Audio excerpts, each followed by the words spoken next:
सभी भाई बहनों को जय मसीह की। प्रभु यीशु मसीह का वचन जिसमें जक्कई के बारे में बताया गया है। जो एक जक्कई रहता है वह बहुत ही छोटा सा व्यक्ति रहता है, छोटा सा मनुष्य रहता है जो यीशु मसीह को देखता है। तो रास्ते में चलते हुए यीशु मसीह को देखता है तो वो एक पेड़ के ऊपर चढ़ जाता है।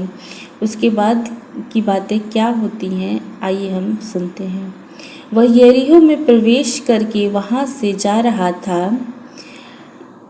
तो देखो वहाँ एक मनुष्य था जिसका नाम जक्कई था। वह चुंगी लेने वालों का प्रमुख था और वह धनी था। वह यीशु को देखने का प्रयत्न कर रहा था।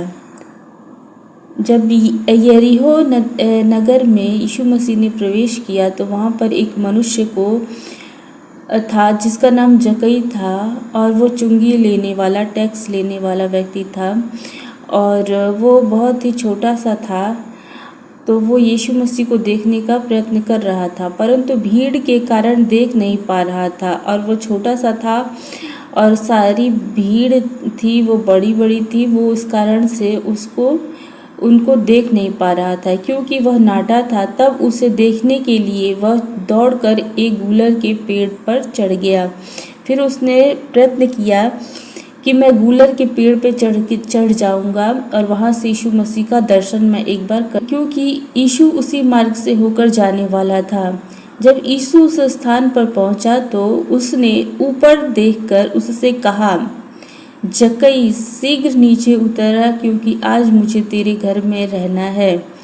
जब यीशु मसीह उस रास्ते से होकर गुजर रहे थे तो उस पेड़ के पास वो खड़े हो गए और उन्होंने अपना सर ऊपर उठा के जक्कई को गूलर के पेड़ पे देखा और कहा कि हे जक्कई शीघ्र नीचे उतर आ क्योंकि आज मुझे तेरे घर में रहना है। और उसने झटपट नीचे उतरकर प्रसन्नतापूर्वक उसका स्वागत किया। तो वो जक्कई था वो झटपट नीचे उतर के आ गया पेड़ से और उसने बड़ी ही प्रसन्नता के साथ यीशु मसीह का स्वागत किया। जब लोगों ने यह देखा तो वे सब यह कहकर कुड़कुड़ाने लगे, वह तो एक पापी मनुष्य का अतिथि बनने गया है। लेकिन लोग जो आसपास के लोग थे वो कुड़कुड़ाने लगे कि ये यीशु मसीह तो इस मनुष्य के घर अतिथि बनने के लिए जा रहे हैं, ये तो एक पापी मनुष्य है। जक्कई ने खड़े होकर प्रभु से कहा, प्रभु देख, मैं अपनी आधी संपत्ति कंगालों को दे दूंगा। और जो जक्कई रहता है उस समय का कर जो होता है वो वसूलने वाला रहता है। तो वो कहता है कि प्रभु मैं अपनी आधी संपत्ति जो मैंने बेईमानी से ले रखी है वो कंगालों को दे दूंगा और यदि मैंने किसी से अन्याय करके कुछ भी लिया है तो उसे चौगुना लौटा दूंगा।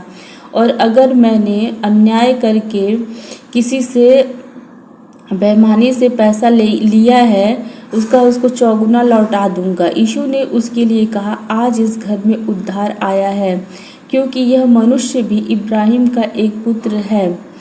मनुष्य का पुत्र तो खोए हुए को ढूंढने और उसका उद्धार करने आया है। तो यीशु मसीह ने कहा कि आज इस घर में उद्धार आया है। अब तक उसके पास बहुत सारा पैसा था लेकिन फिर भी उसके घर में उद्धार नहीं आया था। लेकिन जैसे यीशु मसीह ने उस घर के अंदर कदम रखा और उनका आगमन हुआ तो उन्होंने कहा कि इस घर में आज उद्धार आया है। और क्योंकि वह मनुष्य और यीशु मसीह ने ये भी कहा कि आज इस घर में उद्धार आया है क्योंकि यह मनुष्य भी इब्राहिम का एक पुत्र है। अब्राहम ये जो मनुष्य है ये भी अब्राहम का ही एक पुत्र है। मनुष्य का पुत्र तो खोए हुए को ढूंढने और उसका उद्धार करने आया है। मनुष्य का पुत्र मतलब यीशु मसीह अपने बारे में स्वयं के बारे में कहते हैं कि मनुष्य का पुत्र मतलब यीशु मसीह स्वर्ग से इस पृथ्वी पर किस लिए आए हैं।